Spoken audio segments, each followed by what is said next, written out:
ಈಗ ಏನು ರಸಗೊಬ್ಬರಗಳು, ಬಿತ್ತನೆ ಬೀಜಗಳು, ಬೆಳೆ ವಿಮೆ ಅಥವಾ ಬೆಳೆ ಪರಿಹಾರ, ಹಾಗೆಯೇ ನಮ್ಮ ಕೇಂದ್ರ ಸರ್ಕಾರ ಮತ್ತು ರಾಜ್ಯ ಸರ್ಕಾರ ಈ ಒಂದು ಸರ್ಕಾರಗಳಲ್ಲಿ ನಮ್ಮ ಕೃಷಿ ಮತ್ತು ಕೃಷಿ ಸಮೇತ ಎಲ್ಲ ಇಲಾಖೆಗಳಿಗೆ ಸಬ್ಸಿಡಿ ಮತ್ತು ಬೇರೆ ಬೇರೆ ಯೋಜನೆಗಳನ್ನು ಫಲಾನುಭವಿಯನ್ನು ನೀವು ಪಡ್ಕೋಬೇಕಂತ ಸೂಚಿಸ್ತಿದ್ದೀರಿ.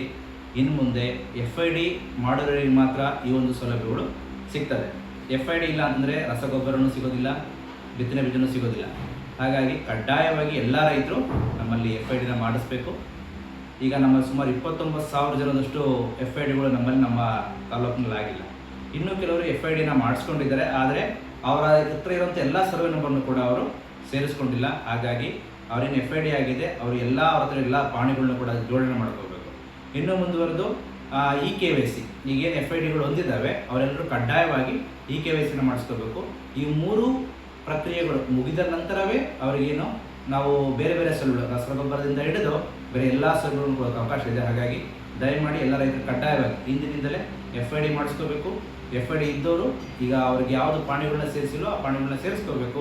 ಹಾಗೆ ಅವರೆಲ್ಲರೂ EKYC ಮಾಡಿಸ್ಬೇಕಂತ ಈ ಮೂಲಕ ಮನವಿ ಮಾಡಿ. ಹಾಗೆ ತಾವು ಈ FIDನ ಮಾಡಿಸ್ಕೋಬೇಕಾದ್ರೆ ತಮ್ಮದು ಆಧಾರ್ ಕಾರ್ಡ್, ಪಹಣಿ, ಒಂದು ಪಾಸ್ಬುಕ್ ಜೆರಾಕ್ಸ್, ಇದು ಹೊಸ FID ಆಗಿದ್ದರೆ, ಇಲ್ಲ ಆಲ್ರೆಡಿ ನಮ್ಮದು FID ಆಗಿದೆ ಅಂತಂದರೆ ನಿಮ್ಮ ಏನು ಉಳಿದಿರೋತಕ್ಕಂಥ ಪಾಣಿಗಳು, ಆ ಸರ್ವೆ ನಂಬರು, ಪಾಣಿಗಳು ಡೀಟೇಲ್ಸ್ ತೊಗೊಂಬಂದರೆ ನಮ್ಮಲ್ಲಿ ಮಾಡಿಕೊಡ್ತಾರೆ. ಎಲ್ಲೆಲ್ಲಿ ಮಾಡಿಸ್ಕೋಬೇಕು ಅಂತಂದರೆ ತಾವು ರೈತ ಸಂಪರ್ಕ ಕೇಂದ್ರಗಳಲ್ಲಿ ಹೋಬಳಿವಾರು ಇದೆ, ಅಲ್ಲಿ ಮಾಡಿಸ್ಕೋಬೋದು. ದೆನ್ ನಮ್ಮ ಕೃಷಿ ಇಲಾಖೆ ಸಹಾಯಕ ಕೃಷಿ ಕಚೇರಿ ಚಳಿಕೆರೆ ಇಲ್ಲಿಗೂ ಬಂದು ಮಾಡಿಸ್ಕೋಬೋದು.